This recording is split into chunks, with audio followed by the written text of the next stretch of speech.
আমাদের সচেতন হওয়া দরকার। সেটা হচ্ছে বুখারী শরীফের অনুবাদ যিনি প্রথম বাংলায় করলেন আল্লামা আজিজুল হক গফরাহুল্লাহ।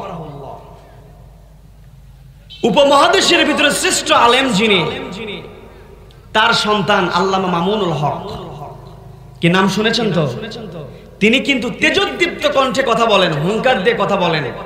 তার হুঙ্কারকে থামিয়ে দেওয়ার জন্য যমুনা টিভি একটা প্রতিবেদন তৈরি করেছে, যেই প্রতিবেদনে আল্লামা আজিজুল হককে হুজির প্রতিষ্ঠাতা হিসেবে তুলে ধরেছে। কি কথা বলেন ঠিক কিনা? তারা শুধুমাত্র এটার জন্য না, উদ্দেশ্য এটা নয় তো। তাদের উদ্দেশ্য কিভাবে ইসলামের পক্ষে যারা জোরালো কথা বলবে তাদের কণ্ঠ কিভাবে চেপে ধরা যায়। কথা বলেন ঠিক কিনা? ওই হলি আর্টিজেনের যে কথা বলতে নিয়েছিলাম, পিস টিভিতে বন্ধ করেছে। ওই হলি আর্টিজেনের মামলা রায় যেদিন হবে, ওই দিন মামলার আসামিদেরকে এজলাসে তোলা হয়েছে। তাদের মাথায়, একজন আসামির মাথায় দেওয়া হয়েছে আইএস এর টুপি। তার আইএস এর টুপির ভিতরে লেখা আছে লা ইলাহা ইল্লাল্লাহু মুহাম্মাদুর রাসূলুল্লাহ সাল্লাল্লাহু আলাইহি ওয়াসাল্লাম। আমরা তো আইএস কে কখনো আমরা পছন্দ করি না, কারণ যে ব্যক্তি নিরপরাধ একজন মানুষকে হত্যা করলো, গোটা মানব জাতিকে হত্যা করলে যে গুনাহ হয়, সেই গুনাহ তার আমলনামায় কে লিখে দেন? কে লিখে দেন? আমরা কখনো আইএস কে সাপোর্ট করি না। মুসলমান কখনো আইএস কে সাপোর্ট করতে পারে না, কিন্তু তারা আইএস এর টুপি পরিয়ে এজলাসে উঠিয়েছে এই কারণে তারা জঙ্গিবাদকে চিহ্নিত করতে চায় নাই। তারা ওই যে মাথায় লা ইলাহা ইল্লাল্লাহু মুহাম্মাদুর রাসূলুল্লাহ এই কথাকে কলঙ্কিত করার জন্য পরিয়েছে। কথা বলেন ঠিক কিনা? এগুলোর ব্যাপারে আমাদেরকে সোচ্চার হতে হবে। কিন্তু বড় দুঃখের বিষয়, এগুলো নিয়ে কোনো কথা নাই। কে কি বলল, ছোট্ট কিছু কথা বলার জন্য অনেকক্ষণ কথা বললে কিছু ক্ষেত্রে স্লিপ অফ টাং হয়ে যায়। এই স্লিপ অফ টাং হওয়ার কারণে আমার দেশে কাফের ফতুয়াদার লোকের অভাব নেই। কথা বলেন ঠিক কিনা? আজকে কাফের ফতুয়া করতে করতে আজকে আমাদের ইহুদি নাসারা যেভাবে আমাদেরকে গ্রাস করেছে, এনজিও দিয়ে সারা দেশ সয়লাভ হয়েছে।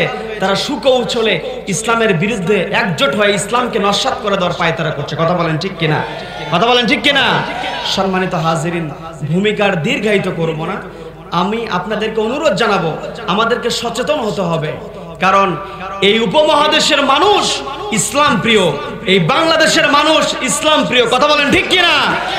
সব সহ্য করতে পারে, কিন্তু আল্লাহ এবং আল্লাহ রসুলের বিরুদ্ধে কোনো কথা বললে আমরা বরদাস্ত করতে পারি না। সম্মানিত হাজিরিন, আল্লাহ রাব্বুল আলামিন আমাদেরকে জান্নাতের বাগানে বসার তৌফিক দিলেন। এই জান্নাতের বাগানে আমরা বসতে পেরে খুশি না বেজার? খুশি না বেজার? আমরা খুশি হয়েছি। আরো খুশি হয়েছেন কে?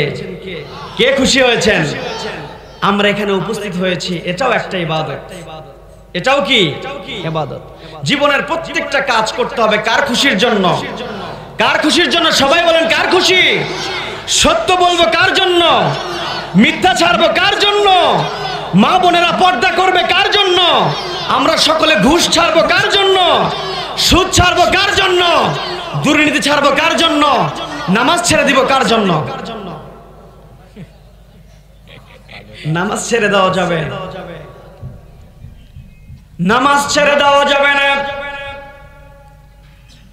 বিশ্বনবীর সাহাবী হযরতে ওমর রাদিয়াল্লাহু তাআলা আনহু, সকলেই নাম শুনেছেন। তাকে বিশ্বনবী জান্নাতের সুসংবাদ দিয়েছিলেন, জান্নাতের গ্যারান্টি তিনি পেয়ে গিয়েছিলেন। বিশ্বনবীর সামনে দাঁড়িয়ে হযরত ওমর বলছেন, ইয়া রাসূলুল্লাহ, ইয়া হাবিবাল্লাহ, আপনি তো আমাকে জান্নাতের ঘোষণা দিয়েছেন। জান্নাতে প্রবেশ হচ্ছে চূড়ান্ত সফলতা।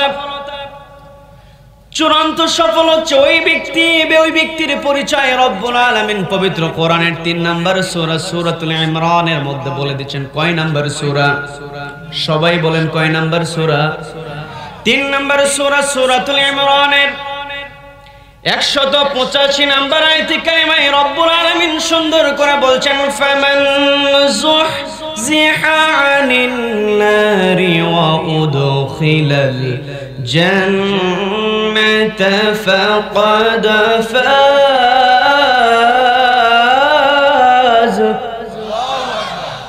আল্লাহ রাব্বুল আলামিন বলছেন ফামান যুহজিহা আনিন নার যে ব্যক্তি নিজেকে জাহান্নামের আগুন থেকে বাঁচাতে পারবে ওয়া উদখিলাল জান্নাত এবং জান্নাতে প্রবেশ করতে পারবে ফাকাদ ফাজ ওই ব্যক্তি হচ্ছে চূড়ান্ত সফল হযরত ওমর বলছেন ইয়া রাসূলুল্লাহ ইয়া হাবিবাল্লাহ আমি তো আপনার কাছ থেকে সফলতার গ্যারান্টি পেয়েছি সুতরাং আমি আর নামাজ পড়ব না কি পড়ব না কথা বলেন নামাজ পড়ব না বিশ্বনবী মুচকি হাসি দিয়ে বলছেন মুচকি হাসি দিয়ে হযরত ওমরও বলছিলেন মুচকি হাসি দিয়ে বলেন আমি আর নামাজ পড়ব না বিশ্বনবী মুচকি হাসি দিয়ে বলবেন ঠিক আছে ওগো ওমর তোমাকে নামাজ পড়তে হবে না কথাগুলো হচ্ছিল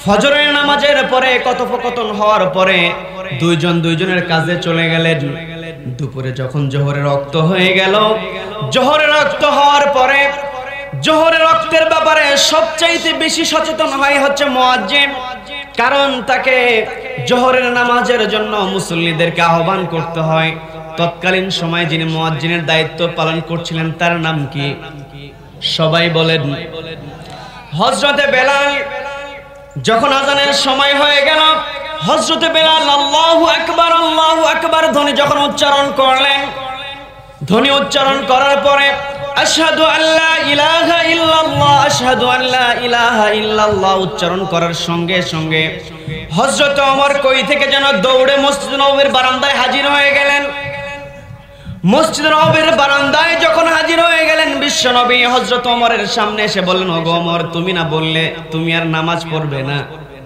বিশ্বনবী যখন এই কথা বললেন হযরত ওমর বলছেন ইয়া রাসূলুল্লাহ ইয়া হাবিবাল্লাহ হযরত ওমর যখন হযরতে বেলাল যখন আযান দিল আল্লাহু আকবারের ধ্বনি যখন উচ্চারণ করলো আমার পক্ষে আর বসে থাকা সম্ভব হলো না আমার মনের ভিতরে এমন টান তৈরি হয়ে গেল আমি নিজেই বুঝতে পারি নাই কিভাবে যে দৌড়ে মসজিদ নববীর বারান্দায় হাজির হয়ে গেছে বলেন না সুবহানাল্লাহ তিনি বললেন ইয়া রাসূলুল্লাহ ইয়া হাবিবাল্লাহ জীবনে সব ছাড়তে পারি কিন্তু জীবনে কখনো নামাজ ছাড়তে পারবো না সুবহানাল্লাহ তার মানে দেখেন নামাজ কখনো ছাড়া যাবে না নামাজ কখনোই ছাড়া যাবে না মুসলমানের পরিচয় হচ্ছে নামাজ সম্মানিত হাজিরিন আমি যদি জিজ্ঞাসা করি এখানে এশার নামাজ না পড়ে কে কে এসেছেন হাত তুলতে বললে দেখা যাবে এশার নামাজ পড়া ব্যক্তির চেয়ে না পড়া ব্যক্তির সংখ্যা বেশি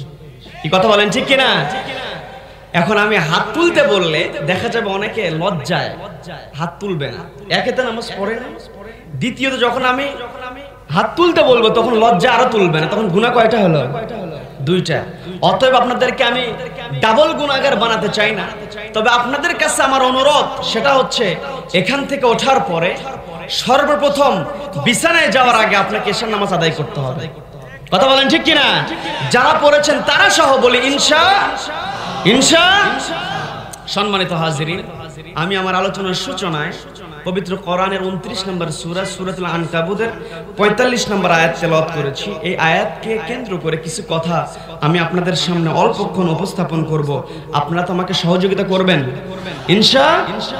ইনশা সম্মানিত হাজিরিন আল্লাহ রাব্বুল আলামিন আমাদেরকে তৈরি করেছেন সৃষ্টি করে দুনিয়াতে প্রেরণ করেছেন দুনিয়াতে প্রেরণ করার পরে গাইডলাইন দিয়েছেন গাইডলাইনটার নামটা কি সবাই বলেন কি নাম আল কোরআন এই আল কোরআনের আলোকে আমাদের জীবনকে পরিচালনা করতে হবে আল কোরআনের আলোকে যদি জীবন পরিচালনা করতে পারি সমাজ থেকে সকল দুর্নীতি মুক্ত করা সম্ভব কথা বলেন ঠিক কিনা এই জন্য আল্লাহ রাব্বুল আলামিন পবিত্র কোরআনের 29 নম্বর সূরা সূরাতুল আনকাবুতের ভিতরে বিশ্বনবীকে বললেন উতলু মা উহিয়া ইলাইকা মিনাল কিতাবি ওয়া আকিমিস সালাহ আল্লাহ রাব্বুল আলামিন বিশ্বনবীকে বললেন উতলু ওগো নবী আপনি তেলাওয়াত করুন আপনি আবৃত্তি করুন মা উহিয়া ইলাইকা আপনার উপরে যা নাজিল করেছি মিনাল কিতাব, কিতাব থেকে আপনার প্রতি যা নাজিল করেছি সেটা আপনাকে তেলাওয়াত করতে হবে। তার মানে বিশ্বনবীকে আল্লাহ রাব্বুল আলামিন অর্ডার করলেন, এই অর্ডার শুধুমাত্র বিশ্বনবীর জন্য, সকলের জন্য। কথা বলেন ঠিক কিনা? সকলকে অর্ডার মানতে হবে। আপনি যখন শুধুমাত্র কোরআন তেলাওয়াত করবেন, সুললিত কণ্ঠে কোরআন তেলাওয়াত করবেন, মানুষ আপনাকে বাহবা দিবে, আপনাকে হাদিয়া দিবে, আপনাকে লাল গালিতে সংবর্ধনা দিবে, ফুলের তোড়া দিবে, আপনাকে সম্মাননা স্মারক দিবে। কিন্তু যখনই আপনি কোরআনের অনুবাদ করতে যাবেন তখনই আপনার বিপদ আছে না নাই? ওই কোরআনের আলোকে যখন সমাজটা বাস্তবায়ন করতে যাবেন, কোরআনের সমাজ যখন আপনি নির্মাণ করতে যাবেন, তখনই আপনার বিরুদ্ধে মামলার হামলা। কথা বলেন ঠিক কিনা? বিশ্বনবী 40টা বছর কাফেরদের কাছে ভালো ছিলেন। কাফেররা বিশ্বনবীকে আল আমিন উপাধি দিয়েছে, as-সাদিক উপাধি দিয়েছে। কিন্তু বিশ্বনবী যখন কোরআন তেলাওয়াত করলেন, গোপনে গোপনে তারাও কোরআন শুনেছে। কথা বলেন ঠিক কিনা? কাহিনী সকলের জানা আছে, বিস্তারিত বলবো না। কুরাইশের নেতারা, কাফেরের নেতারা গোপনে গোপনে বিশ্বনবীর তেলাওয়াত শুনেছেন। সারা রাত পার হয়ে গেছে, টের পায় নাই। কিন্তু বিশ্বনবী সকালবেলা যখন কোরআনের সমাজ নির্মাণের জন্য দাওয়াত দিতে গেছেন, বিশ্বনবীকে মার খেতে হয়েছে। কথা বলেন ঠিক কিনা? বিশ্বনবীকে বন্দী অবস্থায় জীবন যাপন করতে হয়েছে। বিশ্বনবীকে তায়েফে গিয়ে রক্ত ঝরাতে হয়েছে। কথা বলেন ঠিক কিনা? বিশ্বনবীর চাচা আমির হামজা কলিজা পর্যন্ত দিয়েছেন। ইমাম হুসাইনকে অন্যায়ের কাছে মাথা নত না করতে গিয়ে কল্লা পর্যন্ত দিতে হয়েছে। কথা বলেন ঠিক কিনা? সুতরাং আপনি যখন কোরআন তেলাওয়াত করবেন তখন আপনার প্রতি বাধা আসবে, কিন্তু এই বাধাকে পরোয়া করা যাবে না।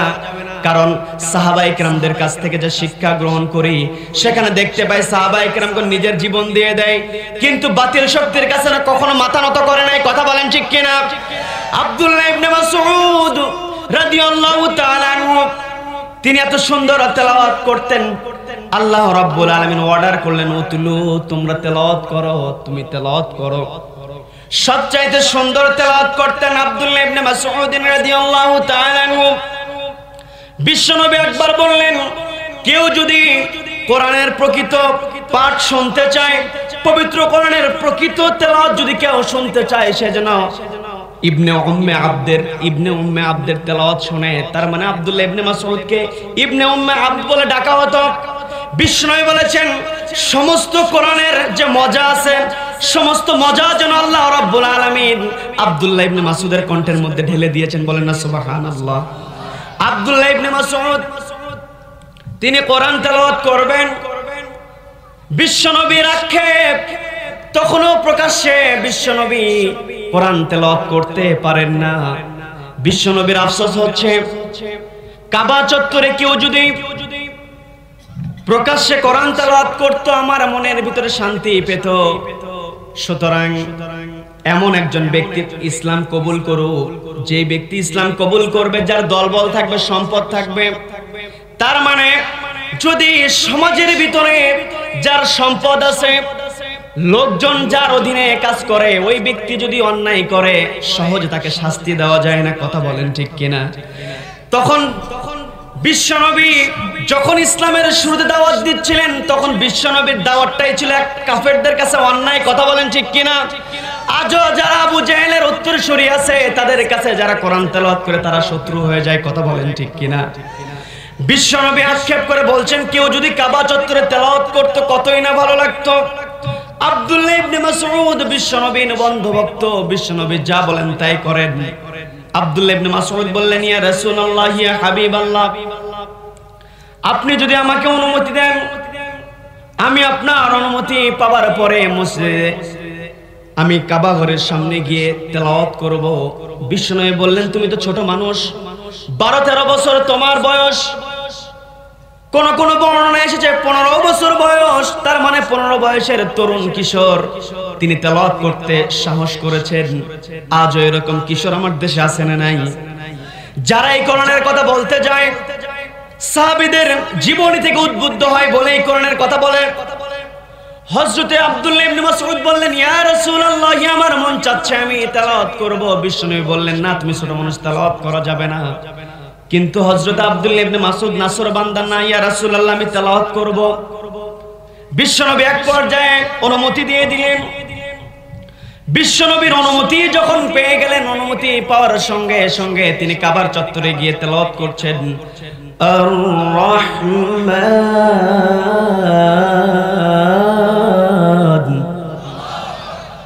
আল্লামাল কুরআন।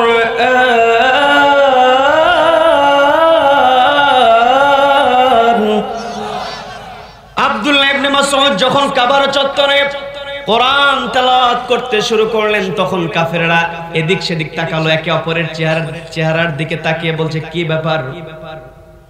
ইবনে উম্মে আবদ এগুলো কি তেলাওয়াত করে? নিশ্চয় মুহাম্মদ তার মাথাটা নষ্ট করে দিয়েছে, বলেন নাউজুবিল্লাহ। তারা ঐক্যবদ্ধ হয়ে গেল, তারা চিন্তা করলো এত সুন্দর করে তেলাওয়াত করছে, এই তেলাওয়াত যদি সাধারণ মানুষ শুনে যায় তাহলে তো সাধারণ মানুষ আর আমাদের নিয়ন্ত্রণে থাকবে না, অতএব কিভাবে আব্দুল্লাহ ইবনে মাসউদকে তেলাওয়াত থেকে দূরে রাখা যায়? কথা বলেন ঠিক কিনা? তারা চক্রান্ত করেছিল, আজও যারা কোরআনের কথা বলে তাদের কথা কিভাবে বন্ধ করে দেয়, এইরকম পায়তারা করার লোকজন আমার সমাজে আছে না নাই? আছে। যেমনই ভাবে আব্দুল্লাহ ইবনে মাসউদকে বন্ধ করতে পারে না, আজও বন্ধ করতে পারবে না। কথা বলেন ঠিক কিনা? আব্দুল্লাহ ইবনে মাসউদ ক্ষান্ত হন নাই, তিনি তেলাওয়াত করলেন। অতর্কিতভাবে তাকে অবৈধভাবে গ্রেফতার করা হলো। তাকে গ্রেফতার করার পরে প্রহার করতে শুরু হয়ে গেল। একটা পর্যায়ে তার নাকটা ফেটে দেওয়া হলো, নাক দিয়ে ঝরঝর করে রক্ত পড়ছে। খারাপ মানুষগুলোর মধ্যেও কিছু ভালো মানুষ থাকে, তারা ছোট্ট মানুষ ভেবে আব্দুল্লাহ ইবনে মাসউদকে সেখান থেকে বের করে নিলেন। বের করে নিয়ে সাইড করে দেওয়ার পর আব্দুল্লাহ ইবনে মাসউদ বিশ্বনবীর সামনে হাজির হয়ে গেলেন। বিশ্বনবীর সামনে যখন হাজির হয়ে গেলেন, বিশ্বনবীর সামনে হাজির হয়ে রক্ত ঝরছে। বিশ্বনবী বললেন, ওগো আব্দুল্লাহ ইবনে মাসউদ, তোমাকে আমি বললাম তুমি যেও না, তেলাওয়াত করো না, কেন তুমি গেলে? আব্দুল্লাহ ইবনে মাসউদ বলছেন, ইয়া রাসূলুল্লাহ, যেখানে আপনার সন্তুষ্টি আছে সেখানে আমি কষ্ট করতে রাজি, বলেন না সুবহানাল্লাহ। আব্দুল্লাহ ইবনে মাসউদ যখন চলে আসলেন, আশেপাশের লোকজন বললেন, কি ব্যাপার, তোমাকে নিষেধ করা হলো, তুমি কেন গেলে? কি দৃঢ়ভাবে জবাব দিলেন, বললেন, ওগো আমার ভাইরা, তোমরা যদি আমাকে আবার পাঠাও আমি আবারও তেলাওয়াত করব, বলেন না সুবহানাল্লাহ।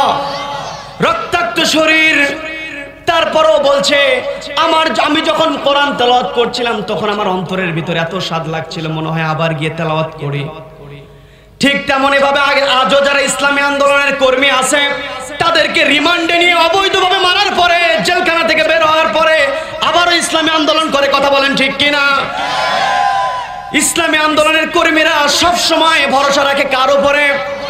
আল্লাহর উপরে ভরসা রাখে। চেহারার ভিতরে হাসির ঝিলিক, চেহারার ভিতরে হাজারো অত্যাচারের পরে হাসির ঝিলিক আছে, কারণ তাদের ভরসা আছে আল্লাহর প্রতি। আব্দুল্লাহ ইবনে মাসউদ রাদিয়াল্লাহু তাআলা আনহু তিনি যে বললেন, আবারও যদি আমাকে পাঠানো হয় আমি আবারও তেলাওয়াত করব, আবারও যদি আমাকে রিমান্ডে নেওয়া হয় রিমান্ডকে তাওয়াক্কুল করি না। কথা বলেন ঠিক কিনা? এমন ছিলেন হযরত খুবাইব রাদিয়াল্লাহু তাআলা আনহু। বিস্তারিত কাহিনী বলবো না। খুবাইব রাদিয়াল্লাহু তাআলা আনহু তিনি যখন ইসলাম কবুল করলেন, প্রথম দিকে তিনি ইসলাম কবুল করেছিলেন, বদরের যুদ্ধে তিনি অংশগ্রহণ করেছিলেন। অনেকের কাহিনী জানা থাকতে পারে, তারপর আবারও বলছি, ছোট্ট করে বলছি, খুবাইব রাদিয়াল্লাহু তাআলা আনহু সহজ সরল ছিলেন। বদর যুদ্ধে যখন কাফেরেরা হেরে গেল, বদর যুদ্ধে কাফেরেরা হেরে যাবার পরে তারা পায়তারা করছিল কিভাবে মুসলমানদেরকে প্রতিশোধ নেওয়া যায়, মুসলমানদেরকে কিভাবে ঘায়েল করা যায়। এর অংশ হিসাবে খুবাইব রাদিয়াল্লাহু তাআলা আনহুকে তারা তাদের এরিয়ার ভিতরে নিয়ে আসলো। এরিয়ার ভিতরে নিয়ে আসার পরে শিকল দিয়ে বেঁধে ফেলা হলো, পাটা বেঁধে ফেলা হলো, শরীরে কোপ দিয়ে রক্ত বের করে দেওয়া হলো, শরীরে কোপ দিয়ে তার ডান হাতটাকে পৃথক করে দেওয়া হলো। কিন্তু তার চেহারার ভিতরে হাসির ঝিলিক, চেহারার ভিতরে কোনো ভয় নাই। চিন্তা করে দেখেন, কথাগুলো বর্ণনা করছিলেন হযরত সাঈদ ইবনে আমির আল জুমাহি। তিনি বর্ণনা করছিলেন, আমি শুধুমাত্র খুবাইবের চেহারা দেখে অবাক হচ্ছিলাম। খুবাইবকে এত অত্যাচার করা হচ্ছে, খুবাইবকে বেঁধে ফেলা হয়েছে, শিকল দিয়ে বেঁধে ফেলা হয়েছে, তার মৃত্যু নিশ্চিত। মৃত্যুটা নিশ্চিত হওয়ার পরেও খুবাইব ঘাবড়ে যাচ্ছে না, খুবাইবের চেহারার ভিতরে হাসির ঝলক।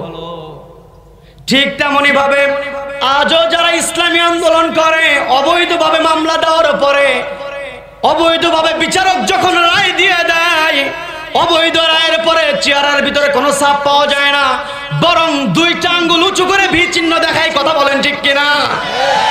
খেয়াল করতে হবে, খেয়াল করতে হবে, বুঝতে হবে এগুলো হচ্ছে খুবাইবের উত্তরসূরি। খেয়াল করতে হবে, বুঝতে হবে এগুলো হচ্ছে আব্দুল্লাহ ইবনে মাসউদের উত্তরসূরি। কথা বলেন ঠিক কিনা?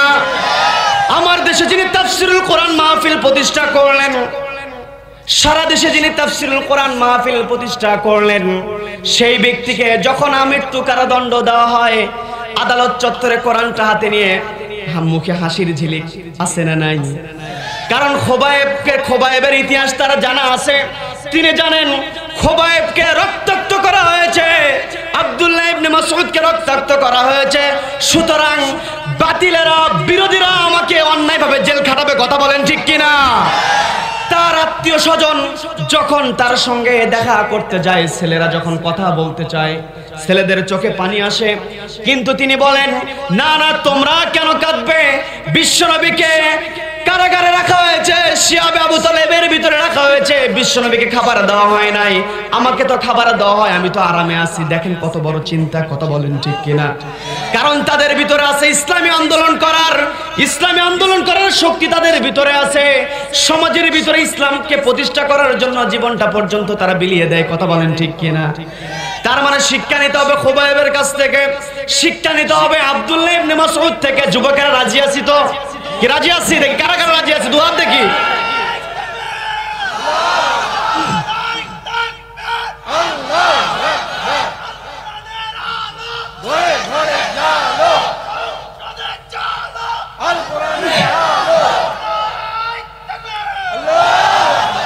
সম্মানিত হাজিরিন, ইসলাম আমরা সহজে পেয়েছি, কোরআনটা সহজে পেয়েছি। এই কোরআনটা আমাদেরকে তেলাওয়াত করতে হবে। শুধু তেলাওয়াতের মধ্যে সীমাবদ্ধ রাখলে হবে না। এই কোরআনটাকে শুধু কাগজের পাতায় রাখলে হবে না, কোরআনকে রাখতে হবে সমাজের পাতায়। কথা বলেন ঠিক কিনা? যতই পায় তারা করুক না কেন, মুসা আলাইহিস সালাতু ওয়াস সালামকে থামিয়ে দিতে পারে নাই। ফেরাউন পেরেছে, ইব্রাহিম আলাইহিস সালাতু ওয়াস সালামকে নমরুদ পারে নাই, ব্যর্থ হয়েছে। বিশ্ব নবীকে আবু জেহেল চেষ্টা করেছে নিভিয়ে দেওয়ার জন্য, পেরেছে? পারে নাই। তার মানে যারাই কোরআনের কথা বলবে তাদের পক্ষে কে আছেন? কে আছেন? আব্দুল্লাহ ইবনে মাসউদ তিনি আসলেন, বললেন আমাকে যদি আবারও তেলাওয়াত করতে দেওয়া হয় আমি আবারও তেলাওয়াত করব। বলেন না সুবহানাল্লাহ। এইভাবে আমাদেরকে তেলাওয়াত করতে হবে। তেলাওয়াতের ভিতরে আমাদের ভালোবাসা তৈরি করতে হবে। ভালোবাসা তখনই তৈরি হবে আপনি যখনই কোরআনের প্রকৃত অর্থ বুঝবেন, তখনই ভালোবাসা তৈরি হবে। কথা বলেন ঠিক কিনা? কোরআনের ভালোবাসা আমাদের ভিতরে ঢুকাতে হবে। কোরআনটা শোনারও আদব আছে। কোরআনটা কেমনে শুনতে হবে আদব আছে না নাই? আছে না নাই? দুনিয়াতে অনেক আপনারা অনুষ্ঠান দেখেছেন, কনসার্ট দেখেছেন। কনসার্টগুলোতে এমনও হয়েছে যে পায়ের স্যান্ডেল খুলে শিল্পীকে মারে, এরকম আছে না নাই? জনসভা হয়, বার্ষিক সম্মেলন হয়, এক নেতার গ্রুপ আরেক নেতার গ্রুপ, উল্লুক্কা গ্রুপ আর পাঠা গ্রুপ। কি আছে না নাই? আছে না নাই? যখনই আসে চেয়ার মারতে মারতে এমন অবস্থা করে তার সম্মেলনই করা যায় না। কি কথা বলেন ঠিক কিনা? স্টেজে ওই যে সিঙ্গার থাকে, গায়ক যে থাকে, তাকে পায়ের স্যান্ডেল খুলে মারে। আছে না নাই? আছে। কিন্তু কেউ কোনোদিনও কোরআনের মাহফিলে হট্টগোল হয়েছে, কোরআনের মাহফিলে মারামারি হয়েছে, এটা কখনো কেউ দেখে নাই। কারণ কোরআন শেখার আদব কে দিয়েছেন?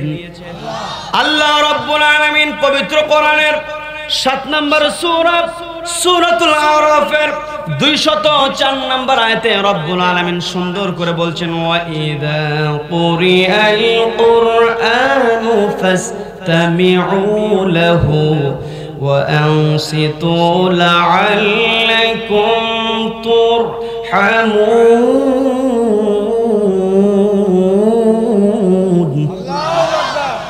আল্লাহ রাব্বুল আলামিন বলছেন, ওয়া ইযা কুরিআল কুরআন, যখন তোমাদের সামনে কোরআন পাঠ করা হয়, যখন তোমাদের সামনে কোরআন তেলাওয়াত করা হয়, যখন তোমাদের সামনে কোরআনের আয়াত থেকে তাফসীর করা হয়, ফাসতামিউ লাহু, তোমরা সেটাকে শ্রবণ করো। ওয়া আনসিতু, শুধু শ্রবণ করলে হবে না, চুপ থাকতে হবে। কারণ যখন আপনি শুনতে যাবেন যদি কথা বলেন মনোযোগ থাকবে নাকি? মনোযোগ থাকবে না। মনোযোগ দেওয়ার জন্য আপনাকে শুনতে হবে, এরপরে চুপ থাকতে হবে। দুইটা কাজ। কয়টা কাজ?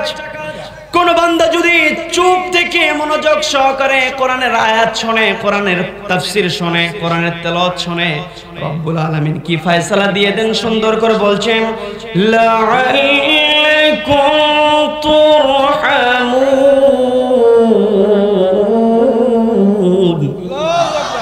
জগৎ সমূহের যত রহমতের দরজা আছে, বান্দা যদি দুইটা কাজ করতে পারে, ওই বান্দার উপরে জগৎ সমূহের সকল রহমতের দরজা আমি রব্বুল আলামিন খুলে দিয়ে দেই। সুবহানাল্লাহ। তার মানে দুইটা কাজ করে যতক্ষণ পর্যন্ত আলোচনা হবে আপনি থাকতে রাজি আছেন তো? রাজি আছেন তো? নাকি আবার দীর্ঘক্ষণ বসেছিলেন? টান টান দেওয়ার লোক আছে না? হ্যাঁ, শয়তান তো সব সময় উস্কানি দেয় যে দীর্ঘক্ষণ কথা শুনলি, আজ ব্যাপার, তুই এতক্ষণ বসে থাকিস, এই সিগারেট তো চেইন স্মোকার, একটার পর একটা লাগাতে হয়, তুই অনেকক্ষণ এখানে বসে আছিস, একটু টান দিয়া। কি কথা বলেন? টান দিয়ে কি খায়? ধোঁয়া। কি খায়? ধোঁয়া কি খাওয়ার জিনিস? ওটা খাওয়ার জিনিস? খাওয়ার জিনিস না। ওই ধোঁয়া যখন খায় নিজের ক্ষতি হয়, সেটা না হয় সে আল্লাহর কাছে জবাব দিবে। কিন্তু যখন কোন ব্যক্তি সিগারেট পান করে, উনি যে বাতাসের ভিতরে সিগারেটের ধোঁয়াটা দিলেন, একজন ব্যক্তি সিগারেট পান করছে আর তার পাশে যদি কোনো ব্যক্তি বসে থাকে, তার নাক দিয়ে যদি সিগারেটের ধোঁয়া ভিতরে ঢুকে যায়, ওই ব্যক্তি রোগাক্রান্ত হবে কি হবে না? হবে কি হবে না? নিজেরটার হিসাব নয় আপনি আল্লাহর কাছে দিবেন, আল্লাহ দয়ালু আপনাকে মাফ করতে পারেন, মাফ করতে পারেন। নিজের উপরে অন্যায় করেছেন সেটা আপনি আল্লাহর সঙ্গে বুঝবেন, কিন্তু আপনার পাশে থাকা ব্যক্তির যে ক্ষতিটা করলেন এটা জবাব দিতে পারবেন? পারবেন। তার মানে যারা বেশি করে সিগারেট খান তারা কি কম করে খাবেন নাকি? হ্যাঁ, একবারে বাদ দিতে হবে। কম খাওয়া যাবে, একেবারে বাদ, একেবারে বাদ। শয়তান প্ররোচনা দিবে যে না, সিগারেট খাওয়া এতদিন হলো খায়, দিন পার হয় না, সিগারেটে রান না দিলে অত কেমনে বাদ দেয়? এই চিন্তা যদি করেন কোশ্চিন কালো বাদ দিতে পারবেন না। কিন্তু আপনি যদি আল্লাহর উপর তাওয়াক্কুল করেন, আল্লাহর উপর যদি আস্থা রাখতে পারেন, অবশ্যই আল্লাহ রাব্বুল আলামিন আপনাকে এই বদঅভ্যাস থেকে দূরে রাখবে। কথা বলেন ঠিক কিনা? যে সমস্ত ভাইদের ভিতরে এই বদঅভ্যাস আছে, আল্লাহ রাব্বুল আলামিন সেই বদঅভ্যাস থেকে আমাদেরকে দূরে থাকার তৌফিক দান করেন। বলেন আমিন, বলেন আমিন। সম্মানিত হাজিরিন, যেটা বলতে নিয়েছিলাম, খুবাইব রাদিয়াল্লাহু তাআলা আনহু তাকে বেঁধে পেটানো হচ্ছে। হযরত সাঈদ বলছেন, আমি তার চেহারার দিকে বারবার তাকাচ্ছি, কি ব্যাপার? চেহারার ভিতরে কোনো ভয়ের ছাপ নাই। কারণ মৃত্যুর কথা যদি কাউকে বলা হয়, মৃত্যুর কথা যখন কেউ বুঝতে পারে আমি আর বেশি দিন বাঁচবো না, ওই ব্যক্তির কি আর ঘুম আছে? কথা বলেন, খাওয়া আছে? নাসিরউদ্দিন হজ্জার একটা কৌতুক পড়েছিলাম, সেখানে এক মোটা ব্যক্তি, মা বোনেরা এখন একটু কান লাগান, একজন মোটা ব্যক্তি ডাক্তারের কাছে গেছে, গিয়ে বলছে, ডাক্তার সাহেব আমি তো মোটা, আমাকে এই ভারী শরীর নিয়ে চলতে অনেক কষ্ট হয়, তো আমাকে কিছু আপনি ঔষধ লিখে দিন অথবা কিছু প্রক্রিয়া আমাকে বলে দিন যেটার মাধ্যমে আমি আমার শরীরটাকে স্লিম করতে পারবো। এখন আমরা কিন্তু সবাই চেষ্টা করি কিভাবে স্লিম হওয়া যায়, চেহারাটা সৌন্দর্য ধরে রাখা যায়, এটা চেষ্টা করি। মা বোনেরা এই ব্যাপারে আরো বেশি আগ্রহী। কি কথা বলেন ঠিক কিনা? এমন পর্যায়ে হয়েছে নিজের সন্তানকে পর্যন্ত তার অধিকার বুকের স্তন থেকে দুধ খাওয়ানো পর্যন্ত বন্ধ করে দেয়। কথা বলেন ঠিক কিনা? যেই মা নিজের সন্তানকে চেহারার জন্য, নিজের সন্তানকে বডিটাকে ফিট রাখার জন্য দুধ পান করাবে না, ওই সন্তান বড় হলে মাকে অবশ্যই বৃদ্ধাশ্রমে রেখে আসবে। কথা বলেন ঠিক কিনা? আজকে দিন দিন স্তন ক্যান্সারের সংখ্যা বেড়ে যাচ্ছে, কারণ আল্লাহ রাব্বুল আলামিন মায়ের পেটের ভিতরে ইন্টেনসিভ কেয়ার ইউনিট রেখেছিলেন, সেখানে সন্তান ছিল, কোনো রোগ জীবাণু ঢুকতে পারে নাই। ওইখানে হুকুম চলেছে কার? কার? মায়ের পেটে যার হুকুম, সমাজে তার হুকুমের দরকার আছে না নাই? আছে। মায়ের পেটে আল্লাহর হুকুম চলেছে, সমাজেও আল্লাহর হুকুমকে বাস্তবায়ন করতে হবে। এতে যদি জীবন দিতে হয় তারপরও আমরা রাজি আছি। বলি ইনশা ইনশা। মা, আপনার পেটের ভিতরে যখন সন্তান ছিল তখন সন্তানের অভাব পূরণ করেছেন আল্লাহ রাব্বুল আলামিন, নিজে দায়িত্ব নিয়েছেন, সেখানে কোনো রোগ জীবাণু তাকে স্পর্শ করতে পারে নাই। দুনিয়াতে আসার পরে এই ধুলোবালি, এগুলোর ভিতরে অসংখ্য অর্গানিজম আছে, অসংখ্য অর্গানিজম ঘুরে বেড়াচ্ছে, এগুলো যখন সন্তানকে অ্যাটাক করে সন্তান অসুস্থ হয়ে যায়। কিন্তু আল্লাহ রাব্বুল আলামিন মায়ের পেটের ভিতরে এত সুন্দর সুন্দর অ্যান্টিবডি তৈরি করে দিলেন যে রোগ প্রতিরোধ ক্ষমতার ব্যবস্থা আল্লাহ নিজেই নিয়ে নিলেন। বলেন না সুবহানাল্লাহ। এই যে অ্যান্টিবডি গুলো বের হয়ে আসার দরকার আছে, কিন্তু মায়ের পেট থেকে তো এগুলো বের হতে, স্তন থেকে এগুলো বের হচ্ছে না, মা সন্তানকে দুধ পান করাচ্ছে না। ওই অ্যান্টিবডি গুলো ভিতরে থেকে যাওয়ার কারণে ওগুলো বিষক্রিয়ায় আজ মারা স্তন ক্যান্সারে ভুগছে। কথা বলেন ঠিক কিনা? কথা বলেন ঠিক কিনা? আপনাদেরকে সতর্ক হতে হবে। আপনি হচ্ছেন একজন সন্তানের আপন। আপনি যদি সন্তানকে দুধ পান না করান, ওই সন্তান অবশ্যই বখাটে হবে। নারী জাতিকে অবশ্যই ওই মহিলা কলেজের সামনে গিয়ে, বালিকা বিদ্যালয়ের সামনে গিয়ে ইফতিজিং করবে। কথা বলেন ঠিক কিনা? আল্লাহ রাব্বুল আলামিন বলেছেন উতলু মা উহিয়া ইলাইকা মিনাল কিতাব। তার মানে যে কিতাব আপনাকে আমি দান করেছি, নাজিল করেছি, ওই কিতাব থেকে আপনি তেলাওয়াত করুন। আমাদেরকেও তেলাওয়াত করতে হবে। মা আপনি তেলাওয়াত করবেন, আপনার সন্তানকে তেলাওয়াত শোনাবেন। যখন আপনার সন্তানের ভিতরে কোরআন থাকবে, ওই সন্তান বড় হয়ে কখনো দুর্নীতি করতে পারে না। দুর্নীতি মুক্ত থাকার জন্য একটাই উপায়, সেটা হচ্ছে আমাদেরকে কোরআন পড়তে হবে। জবাবদিহিতার শিক্ষা দেয় হচ্ছে কোরআন। আপনার ভিতরে যদি জবাবদিহিতার শিক্ষা না থাকে, কখনোই আপনি অন্যায় ছাড়তে পারবেন না। তো ওই ব্যক্তি যখন আসলেন, এসে বললেন আমাকে স্লিম হওয়ার একটু টেকনিক দিয়ে দেন। ডাক্তার খুব চালাক ছিলেন, তিনি বললেন দেখেন আপনার যে কন্ডিশন, এই কন্ডিশনে আপনি সম্ভবত 2 মাসের বেশি বাঁচবেন না। কয় মাসের? 2 মাসে। যখনই বলেছে 2 মাসের বেশি আপনি বাঁচবেন না, তখন থেকে তার টেনশন শুরু। বাড়িতে যাওয়ার পরে ডাক্তার বলে দিয়েছিল সকালে 2টা রুটি খাবেন, দুপুরে কিছুই খাবেন না, পারলে একটা ডিম খাবেন, রাত্রে একটা রুটি খাবেন। এখন ডাক্তার যখনই বলেছে 2 মাস পরে আপনি দুনিয়া থেকে হয়তো বিদায় হয়ে যেতে পারেন, এই টেনশনে ওই 2টা রুটিও পর্যন্ত খায়। কি কথা বলেন ঠিক কিনা? কারণ মরে যাবে 2 মাস পরে। দুনিয়ার যে লোভ, দুনিয়ায় বেঁচে থাকার যে একটা আকাঙ্ক্ষা, এই যে আশা, এটা সকলের অন্তরে আছে, সকলের অন্তরেই আছে। কিন্তু যারা আল্লাহর জন্য এই জীবনটা পর্যন্ত বিলিয়ে দেয়, সরাসরি জান্নাত। কথা বলেন ঠিক কিনা? কথা বলেন ঠিক কিনা? এখন ওই ব্যক্তি 2 মাসে তার কোনো খাওয়া নাই, ঘুম নাই। 2টা মাস যখন পার হয়ে গেল, ডাক্তারের কাছে সাথে ব্যাপক ঝাড়ি, হ্যাঁ আপনি আমাকে বললেন আমি 2 মাসের বেশি বাঁচবো না। এখন 2 মাস পার হয়ে গেছে, এই 2 মাস কত চিন্তায় ছিলাম জানেন, আমার খাওয়া নাই, ঘুম নাই। তখন ডাক্তার বলতেছে একটু থামেন, আপনি আমার কাছে এসেছিলেন যে কিভাবে স্লিম হবেন। তো আপনাকে আমি বলেছিলাম যে আপনি 2 মাসের মধ্যে মারা যেতে পারেন, কারণ মানুষের 1 সেকেন্ডের গ্যারান্টি আছে। আপনি যে মারা যাবেন এটা তো আমি বলি না, বলেছি মারা যেতে পারেন।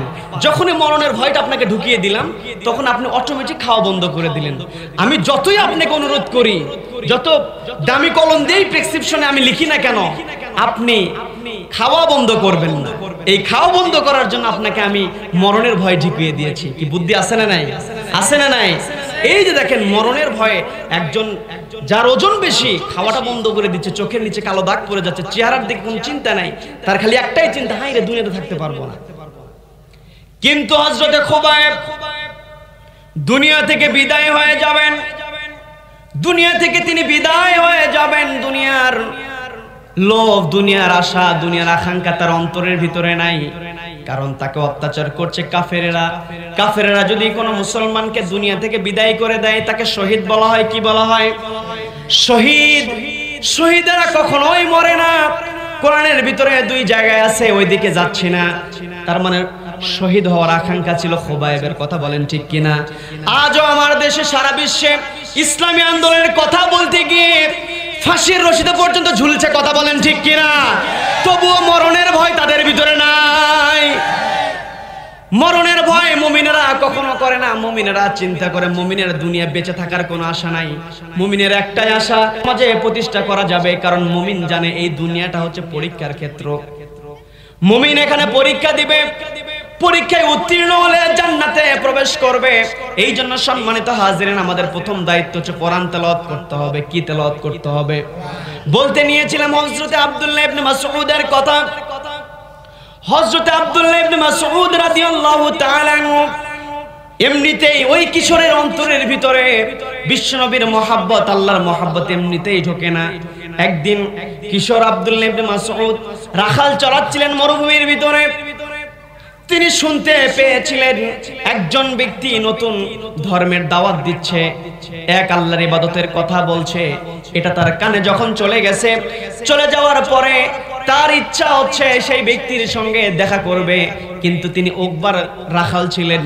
সকালবেলা তিনি ছাগলগুলো বের করে নিয়ে তৃণভূমির ভিতরে গিরিপথের পাশে দিয়ে তিনি ছাগলগুলোকে ঘাস খাওয়ান। সকালে বেরোন, বিকালে আবার চলে আসেন। তার পক্ষে ওই ব্যক্তির সঙ্গে দেখা করা সম্ভব হচ্ছে না। এমত অবস্থায় একদিন হযরতে বিশ্বনবী জনাবে মুহাম্মদুর রাসূলুল্লাহ, তার সবচাইতে প্রিয় বন্ধুর নাম কি? প্রিয় বন্ধুর নাম কি? হযরতে আবু বকরকে নিয়ে একদিন মরুভূমির ভিতরে তিনি যাচ্ছিলেন। তিনি খেয়াল করলেন, আব্দুল্লাহ ইবনে মাসউদ খেয়াল করলেন, দুইজন ব্যক্তি আমার দিকে এগিয়ে আসছে। একটা পর্যায়ে যখন বিশ্বনবী আব্দুল্লাহ ইবনে মাসউদের সামনে হাজির হয়, আব্দুল্লাহ ইবনে মাসউদের সামনে হাজির হয়ে গেলেন। আব্দুল্লাহ ইবনে মাসউদ দেখলেন দুইজন মানুষ, ভদ্র চেহারা, তাদের পরিপাটি চেহারা, কিন্তু ঠোঁটগুলো শুকে গেছে, গলাগুলো শুকে গেছে, কাঠ হয়ে গেছে, কথা ভালো মতো বলতে পারছেন না। এমত অবস্থায় বিশ্বনবী বললেন, ওগো বালক, তোমার এখানে তো অনেকগুলো ছাগল আছে, একটা ছাগল নিয়ে আসো, যে ছাগলের দুধ আছে সেখান থেকে দহন করে আমাকে একটু খাবার দাও, আমি একটু আমার গলাটা ভিজিয়ে নেই, আমার জিহ্বাটা শুকে গেছে, জিহ্বাটা একটু আমি ভিজিয়ে নেই, আমার তৃষ্ণা নিবৃত করি। যখন এই কথা বললেন, কিন্তু কিশোর আব্দুল্লাহ ইবনে মাসউদ কত বড় দায়িত্ববান ছিলেন, তিনি কিন্তু তখন ইসলামের দাওয়াত পান নাই। তার মানে প্রত্যেকটা মানুষের ভিতরে আল্লাহ রাব্বুল আলামিন ভালো বিষয় ঢুকিয়ে দিয়েছেন, খারাপ বিষয় আছে, যারা খারাপ বিষয়টাকে অ্যাভয়েড করে। একটু আগে মেহমান বলেছিলেন, তিনি বিভিন্ন রাষ্ট্রে ঘুরে বেরিয়েছেন, সেখানে দেখেছেন তাদের ভিতরে ইসলাম নাই, তারপরেও ন্যায় নীতি আছে না নাই? কারণ ন্যায় নীতির শিক্ষা আল্লাহ রাব্বুল আলামিন প্রত্যেকটা মানুষের অন্তরে ঢুকিয়ে দিয়েছেন। আব্দুল্লাহ ইবনে মাসউদ বললেন, ওগো আগন্তুক, তোমরা অনেক ভদ্র হতে পারো, তোমরা ভালো ফ্যামিলির হতে পারো, জেন্টলম্যান হতে পারো, কিন্তু এই ছাগলের থেকে দুধ দহন করে তোমাদেরকে খাওয়ানোর কোনো অধিকার আমার নাই, আমি কেবল রাখাল মাত্র, এগুলো আমানত আমার কাছে রাখা আছে। বিশ্বনবীকে যখন এই কথা বললেন, বলার সঙ্গে সঙ্গে বিশ্বনবী হাসির ঝিলিক দিয়ে দিলেন, চেহারার ভিতরে হাসির ঝিলিক ফুটে উঠলো, বলেন সুবহানাল্লাহ। কিন্তু বর্তমান সময়ের কোন নেতা যদি দোকানে বাকি নেয়, আর ওই দোকানদার যদি বলে, ভাই টাকাটা দেন, দোকান ভাঙচুর আছে না নাই? আছে না নাই?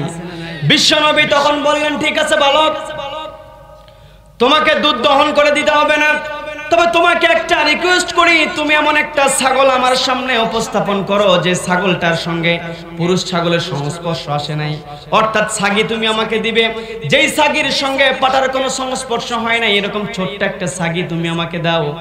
বিশ্বনবী যখন এই কথা বললেন, বলার সঙ্গে সঙ্গে আব্দুল্লাহ ইবনে মাসউদ কি করলেন, একটা ছাগি দেখিয়ে দিলেন। বিশ্বনবী ছাগিটা ধরার পরে তার কুদরতি হাত দিয়ে, রহমতের হাত দিয়ে ওই ছাগলের ওলানে যখন হাত দিলেন, ওলানটা ফুলে গেল, দুধ যখন ওলানে ভরে গেল, হযরত আবু বকর একটা পাথরের একটা খণ্ড নিয়ে আসলেন, যে পাথরটা একটু গর্তযুক্ত, ওই গর্তযুক্ত পাথরের ভিতরে যখনই দুধটা দহন করা হলো, আব্দুল্লাহ ইবনে মাসউদও খেলেন, বিশ্বনবীও খেলেন, আবু বকরও খেলেন। খাওয়ার পরে যখন বিদায় হয়ে যাবেন, আব্দুল্লাহ ইবনে মাসউদ বিশ্বনবীকে টেনে ধরেছেন, ওগো পথিক, আপনাকে একটা জিনিস খেয়াল করলাম, যখন আপনি ওই ছাগলের ওলানে হাত দিয়েছিলেন, তখন আপনি পড়েছিলেন বিসমিল্লাহির রহমানির রহিম। তার মানে মুসলমানদের বৈশিষ্ট্য হলো, যে কাজটা শুরু করবে সেখানে নাম নিবে কার? কার নাম নিবে? যখনই সন্তুষ্ট হয়ে যাবে আলহামদুলিল্লাহ পড়বে। কিন্তু বর্তমান সময়ে আমার দেশে কিছু বুদ্ধিজীবী আছে, যুবকেরা আলহামদুলিল্লাহ বলে, সুবহানাল্লাহ বলে, বিসমিল্লাহ বলে, এগুলো তাদের সহ্য হয় না। কথা বলেন ঠিক কিনা? টিভি টক শোতে মোটা মোষের অধিকারী এইরকম অনেক নেতা আছে যারা বলে, এই যে যুবকেরা সুবহানাল্লাহ আলহামদুলিল্লাহ বলছে, এগুলো নাকি জঙ্গিবাদের লক্ষণ। কথা বলেন ঠিক কিনা? তারা জানে, যদি এই যুবকেরা যদি চায় সমাজ থেকে জুতা পেটা করে অন্যায় দূর করে দিতে পারবে। কথা বলেন ঠিক কিনা? তারা চায় যুবকেরা কোরআনের কাছে না আসুক, আসুক, তারা ফষ্টি নষ্টি করুক, কথা বলেন ঠিক কিনা? এই জন্য খেয়াল করতে হবে মুসলমান, আপনাকে প্রত্যেকটা ক্ষেত্রে ইবাদত করতে হবে আল্লাহ রাব্বুল আলামিনের। আর আল্লাহর ইবাদত তখনই আপনি করতে পারবেন, প্রত্যেকটা সময় স্মরণ রাখতে হবে কাকে? কাকে স্মরণ রাখতে হবে? বিশ্বনবীকে যখন ধরলেন, বিশ্বনবী তখন বললেন, আমি যে আল্লাহর নাম নিয়েছি, তিনি হচ্ছে প্রকৃত প্রভু, তিনি হচ্ছে প্রকৃত সৃষ্টিকর্তা, তিনি হচ্ছে প্রকৃত উপাসনা পাওয়ার যোগ্য। তখন আব্দুল্লাহ ইবনে মাসউদ জ্ঞানী মানুষ, তিনি চিন্তা করলেন আগন্তুক তো যেন তেন মানুষ হতে পারে না, তিনি বললেন আমাকে সঙ্গী করে নেন। সঙ্গী করে নেওয়ার যখন প্রস্তাব দেওয়া হলো, সঙ্গী করে নেওয়ার প্রস্তাব দেওয়ার পরে বিশ্বনবী বললেন ঠিক আছে তুমি আমার সঙ্গে চলো। কিন্তু আব্দুল্লাহ ইবনে মাসউদ বললেন আমি আপনার সঙ্গে যেতে পারি, কিন্তু আমার জন্য একটু অপেক্ষা করতে হবে, কারণ আমার মুনিব এই ছাগলগুলো আমার হাতে আমানত হিসাবে তুলে দিয়েছে, অতএব এই ছাগলগুলো আমাকে বুঝিয়ে দিতে হবে। তার মানে আজকের সমাজের নেতাদেরকে অনুসরণ করতে হবে, আব্দুল্লাহ ইবনে মাসউদকে অনুসরণ করতে হবে, কথা বলেন ঠিক কিনা? জনগণের নামে বরাদ্দ হয়ে যায়, জনগণ টের পায় না, কথা বলেন ঠিক কিনা? ওইদিকে জনগণের নামে বরাদ্দ হয়ে গেছে, টিয়ার আসছে, টিয়ারের চাউল যেগুলো আছে, গম যেগুলো আছে তুলে নেতা খেয়ে নেয়, আছে না নাই? কিন্তু এখানে এত সুন্দর কমিশনার বসে আছেন, এনার বিরুদ্ধে এরকম কেউ কথা বলতে পারবে নাকি? এনার বিরুদ্ধে এরকম কথা কেউ বলতে পারবে না, একটাই কারণ, তার ভিতরে কি আছে? সবাই বলেন কি আছে? আল্লাহ রাব্বুল আলামিন তাকে ইসলামের উপরে টিকে থেকে ইসলামী আন্দোলনের কর্মী হিসেবে কবুল করে নেন, বলেন না আমিন? আমিন। এইরকম কমিশনার যদি প্রত্যেকটা ঘরে হতো, আমি প্রকাশ্য প্রশংসা করা ঠিক না, আজকে প্রত্যেকটা ওয়ার্ডে যদি এইরকম কমিশনার থাকতো, গরিব মানুষদেরকে আর এই শীতের মধ্যে কষ্ট করতে হতো না, কথা বলেন ঠিক কিনা? সম্মানিত হাজিরিন, কোরআন পড়তে হবে, কোরআন পড়া আমাদেরকে শিখতে হবে। কোরআন পড়া যদি আমরা শিখতে না পারি, তাহলে একদিন এই দুনিয়া থেকে আমাদের বিদায় হয়ে যেতে হবে। আব্দুল্লাহ ইবনে মাসউদ কেমন জ্ঞানী ছিলেন? কেন বিশ্বনবী আব্দুল্লাহ ইবনে মাসউদের তেলাওয়াত শোনার জন্য বলেছেন? এমন জ্ঞানী ছিলেন, একদিন একটা কাফেলাকে হযরত ওমর দেখতে পেলেন, কাফেলাদের ভিতরে যে হযরত আব্দুল্লাহ ইবনে মাসউদ আছে এটা তিনি জানতেন না। তিনি কাফেলাকে জিজ্ঞাসা করলেন কাফেলাটা কোথায় থেকে এসেছে। সুন্দর করে আব্দুল্লাহ ইবনে মাসউদ জবাব দিলেন আমি উপত্যকা থেকে এসেছে। এরপরে যখন বললেন কোথায় যাবে এই কাফেলা, সুন্দর করে বললেন ইলা বাইতুল আতিক, বাইতুল আতিকের দিকে যাবে, আল্লাহর ঘরের দিকে যাবে। যখন কোরআনের আয়াত ব্যবহার করে তিনি উত্তর দিলেন, তখন তিনি চিন্তা করলেন নিশ্চয় এখানে আলেম মানুষ আছে। হযরত ওমর বললেন তোমাদের এই কাফেলার ভিতরে আলেম আছে নাকি, জ্ঞানী মানুষ আছে নাকি? জবাব দেওয়া হলো হ্যাঁ আমাদের এখানে জ্ঞানী মানুষ আছে। তখন তিনি বললেন যে জ্ঞানী মানুষের কথা বলছো তাকে উদ্দেশ্য করে আমি প্রশ্ন করছি, কোরআনের সর্বশ্রেষ্ঠ আয়াত কোনটি? এই কথা বলার সঙ্গে সঙ্গে আব্দুল্লাহ ইবনে মাসউদ পড়তে আরম্ভ করলেন। সকলে আমার সঙ্গে পড়েন, আল্লাহু লা ইলাহা ইল্লা হুয়াল হাইয়ুল কাইয়্যুম লা তাখুযুহু সিনাতুন ওয়ালা নাওম।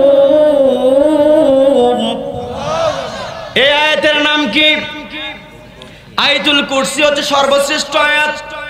যখন তিনি উত্তর দিয়ে দিলেন, উত্তর যখন সঠিক হয়ে গেল, তিনি আবারও প্রশ্ন করলেন সর্বাধিক ন্যায় নীতি ভাব প্রকাশক আয়াত কোনটি?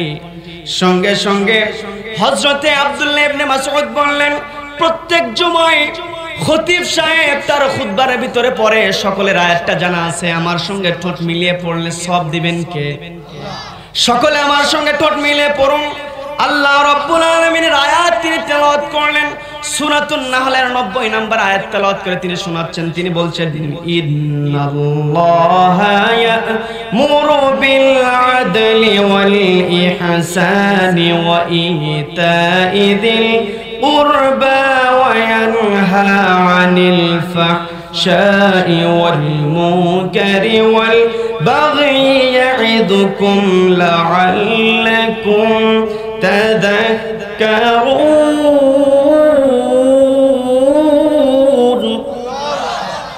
তিনি তেলাওয়াত করলেন সর্বাধিক ন্যায় নীতি ভাব প্রকাশক আয়াত হচ্ছে সূরা আন-নাহলের 90 নম্বর আয়াতে। আয়াতের ভিতরে আল্লাহ রাব্বুল আলামিন তিনটি কাজের অর্ডার করেছেন। কয়টি কাজের? তিনটি কাজের। এক নম্বরে রব্বুল আলামিন বললেন ইয়ামুরু বিল আদল, ন্যায় বিচার করতে হবে। আমাদের সমাজে আজকে ন্যায় বিচার নাই, কারণ সমাজের ভিতরে ন্যায় বিচার যখনই প্রতিষ্ঠা করতে যাব, কিসের অনুসরণের দরকার আছে?